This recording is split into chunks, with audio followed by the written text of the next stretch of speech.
नमस्कार मित्रों, मैं के सुमन आप सभी को आपके अपने YouTube चैनल स्मॉल गुरुजी पर स्वागत करता हूं। आज मैं आप लोगों को यूक्लिड विभाजन से HCF कैसे ज्ञात किया जाता है, इस बात पर चर्चा करूंगा। और मैं आपको इससे पहले एक वीडियो अपलोड किया हूं, जिसमें छोटे छोटे अंकों का HCF यूक्लिड विभाजन के द्वारा निकाला गया था, तो उसको आप ध्यान से देखेंगे। और ये मेरी दूसरी वीडियो है, इसको आप अवश्य देखेंगे। तो चलिए बिना समय गवाए आपको आपके सवाल पे ले चलते हैं।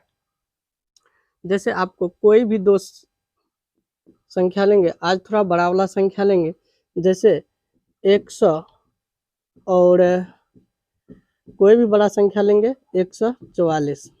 इसका आपको यूक्लिड विभाजन एल्गोरिथम से HCF ज्ञात करना है। तो यहाँ सबसे पहले हल देंगे और यहाँ लिखेंगे चूंकि 144 ग्रेटर देन 100, इसीलिए यूक्लिड विभाजन एल्गोरिथम से, जैसा कि आपको कल भी बताया गया था, ये ऑर्डिनरी वाक्य है। कोई कभी भी हम यूक्लिड विभाजन एल्गोरिथम के माध्यम से अगर HCF निकालना चाहते हैं तो ये लिखना मोस्ट इम्पोर्टेंट है। तो अब आपको कल बताया गया था कि जो बड़ा वाला अंक होता है उसको यहाँ लिखते हैं। तो 144 बड़ा वाला अंक है, बराबर का साइन देते हैं, और जो छोटा वाला है उसको लिखते हैं और इससे इसमें भागा देते हैं। तो भागा आपको कल भी बताया गया था और आज भी बताते हैं। 100 से भागा देंगे 144 में, तो एक मर्तबा लगेगा और ये शेषफल 44 हो जाएगा। तो आपको एक सूत्र बताए थे, भाज्य बराबर भाजक गुना भागफल प्लस शेष, या शेषफल भी लिख सकते हैं। तो इसी सूत्र के माध्यम से यूक्लिड विभाजन एल्गोरिथम में HCF ज्ञात किया जाता है। तो हम जब 100 से 144 में भगा देंगे तो आपको यही, इसको भाज्य बोलते हैं। तो जो बड़ा वाला संख्या है इसको भाज्य बोलेंगे, तो यहाँ भाज्य लिख देंगे, फिर भाजक जिससे भगा देते हैं, और भागफल 1 आया है प्लस शेषफल 44। इसी को यूक्लिड विभाजन व्यवस्थित करके लिख दिया है। तो आपको भाज्य बराबर भाजक गुना भागफल 1 है, तो 1 दे देंगे, प्लस शेषफल ये 44 है, तो 44 दे देंगे।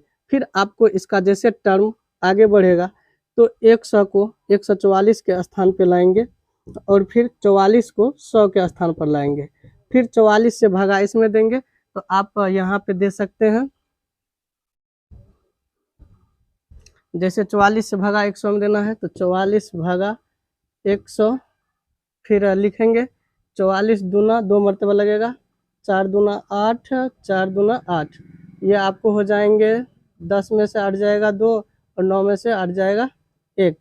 फिर आपको यहाँ पर इसको सेटल कर लेंगे, तो इसको भाज्य बोलेंगे, 100 को भाज्य बोलेंगे, फिर ये भाजक है, फिर ये भागफल 2 है प्लस शेषफल 12 है, इसी को यहाँ सजा देंगे। तो आपको जैसे इससे इसमें भगा देंगे तो ये भाज्य बराबर भाजक गुना भागफल, तो भागफल आपको 2 आया है और शेषफल 12 आया है, तो फिर 12 दे देंगे। उसके बाद फिर आपको ये 44 को 100 के सामने लाएंगे और 12 को 44 के सामने लाएंगे, फिर आप 12 से इसमें भगा देंगे 44 में, तो 12 तिया 36 हो जाएगा। तो 3 मरतबा इस शेष भागफल यहाँ गुना होता है प्लस शेषफल, तो इसमें से क्या कहते हैं 36 को हम घटाएंगे, तो 36 को एक बार घटा के लिख ही देते हैं। 14 में से 6 जाएगा 8 और ये कट जाएगा, तो आपको शेषफल 8 हो जाएगा। फिर हम क्या करेंगे, 12 को यहाँ लाएंगे और 8 को यहाँ लाएंगे, फिर 8 से 12 में भगा देंगे एक मरतबा, भागफल 1 होगा और शेषफल 8, 12 में से 8 जाएगा तो 4। फिर आपको 8 में से 8 को 12 के स्थान पर लाएंगे और 4 को 8 के स्थान पे, फिर आपको ये क्या कहते हैं 4 से भगा देंगे 8 में 2 मरतबा, और जब पूरी भागा लगता है शेषफल 0 आ जाता है। तो आपको जब शेषफल 0 आ जाता है तो यहाँ शुरू में जो होता है उसको आंसर बोलते हैं। तो अंत में आप लिखेंगे अतः HCF ऑफ जो 2 अंक है उसको इस प्रकार से लिखना जरूरी है, 100 और 144 बराबर आपको हो जाएंगे 4। तो आपको बता दें ये बहुत आसान है। सबसे पहले यहाँ लिखेंगे, चूंकि जो बड़ा अंक है वो 144 और छोटा है 100, तो इसको मैथ में सिंबल में लिखा जाता है 144 ग्रेटर देन 100। फिर इसीलिए यूक्लिड विभाजन एल्गोरिथम से लिखेंगे। उसके बाद जो बड़ा वाला है वो बड़ा वाला लिखेंगे, फिर इसको छोटा वाला लिखेंगे। तो बड़ा वाला को भाज्य और छोटा वाला को भाजक होते हैं। तो भाज्य बराबर भाजक गुना भागफल, भागफल जो मर्तबा होता है तो 100 से 144 में 1 मर्तबा लगेगा, फिर प्लस शेषफल 44। फिर उस प्रकार इसको यहाँ लाएंगे, इसको यहाँ लाएंगे, तो फिर इस शेष में भगा देंगे तो भागफल 2 होगा, शेषफल 12। फिर इसको यहाँ लाएंगे, इसको यहाँ लाएंगे, फिर इससे भगा देंगे, 3 मर्तबा 36 होगा और शेषफल 8 बच जाएगा।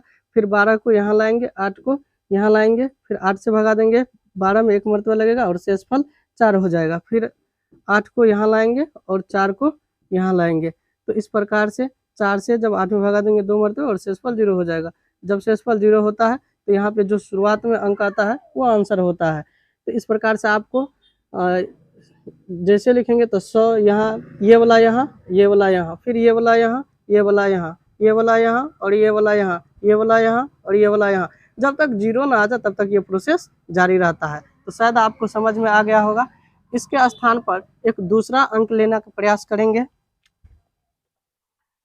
इसके स्थान पर एक दूसरा अंक लेंगे और सेम इसी तरह से सेटल करेंगे। और ये ऑर्डिनरी वाक है, ये कभी बदलता नहीं है।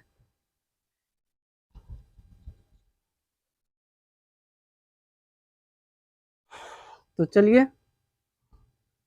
यहाँ कोई एक बड़ा सा अंक लेते हैं, जैसे ये 72 लेंगे और 120 लेंगे। तो यहाँ लिखेंगे जो बड़ा वाला होता है, चूंकि 120 ग्रेटर देन 72, इसीलिए यूक्लिड विभाजन एल्गोरिथम से जो बड़ा है उसको पहले लिखेंगे और बराबर देकर छोटा वाला को लिखेंगे। तो इस शेष में भागा देंगे, तो आपको वही फंडा, भाज्य बराबर भाजक गुना भागफल प्लस शेष। तो ये भाज्य है, ये भाजक है, इससे भगा देंगे तो भागफल आएगा आपको 1 मर्तबा। तो 1 मर्तबा मतलब 120 में से 72 घटाएंगे तो आपको हो जाएंगे ये 8, और फिर यहाँ पे 11 बचा, 11 में से 7 जाएंगे, फिर 4 हो जाएंगे। तो आपको शेषफल कितना बचा, 48। तो 48 लिख देंगे। फिर उसके बाद आपको ये 72 को यहाँ लाएंगे और 48 को यहाँ लाएंगे। फिर 48 से आप 72 में भगा देंगे तो 1 मर्तबा होगा और शेषफल जो होगा उसको प्लस में लिख देंगे। तो एक बार इसमें से घटा लेते हैं तो 12 में से 8 जाएगा तो हो जाएगा 4, और यहाँ पे 6 में से 4 जाएगा 2। उसके बाद फिर आपको इस 48 को यहाँ लाएंगे और 24 को यहाँ लाएंगे। 24 से आप 48 में भगा देंगे, 2 मर्तबा लगेगा और शेषफल 0 हो जाएगा। इस प्रकार से जब शेषफल 0 होता है तो ये जो अंक होता है यहाँ पर शुरुआत में, उसको हम लोग आंसर मानते हैं। तो अतः HCF ऑफ 72 और 120 बराबर आपको 24 आंसर आ जाएगा। तो मित्रों ये शायद आपको आसानी से समझ में आ जाएगा, आपको कुछ भी नहीं करना है। ये 1-2 बार लिखने से आपको लिखने आने लगेगा, और उसके बाद जो बड़ा वाला है उसको लिखते हैं, फिर छोटा वाला। तो यही भाज्य बराबर भाजक गुना भागफल प्लस शेष होता है। तो इसमें इसमें भगा देना होता है, तो जो मर्तबा लगता है यहाँ रखते हैं और जो इसमें से घटाकर शेषफल आता है यहाँ लिखते हैं। ये प्रोसेस कुछ भी नहीं है। ई वाला अंक यहाँ आता है, फिर ये वाला यहाँ आता है, फिर ये वाला यहाँ आएगा, फिर ये वाला यहाँ आएगा। ये तब तक होते रहेगा जब तक शेषफल 0 ना आ जाए। तो शायद आपको समझ में आ गया होगा। और आपको ये वीडियो कैसा लगा आप अवश्य कमेंट बॉक्स में कमेंट करेंगे। और मित्रों आपको जब तक HCF यूक्लिड विभाजन एल्गोरिथम से सिखा ना दे तब तक दम नहीं लेंगे और आपको सिखा करके ही रहेंगे। चाहे इसके लिए हमको 100 की ओर वीडियो बनाना पड़े, आपको 100 वीडियो बना के समझा कर ही रहेंगे। जय हिंद।